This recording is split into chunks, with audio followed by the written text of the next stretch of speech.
Good morning mga idol. So 14 days na yung mga alaga natin. Ayan.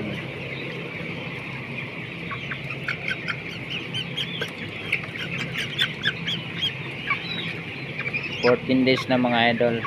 So mamaya mga idol, magtimbang tayo mga idol para malaman natin yung kilo ng ating mga alaga, kung makapasar ba tayo sa standard. Ayan.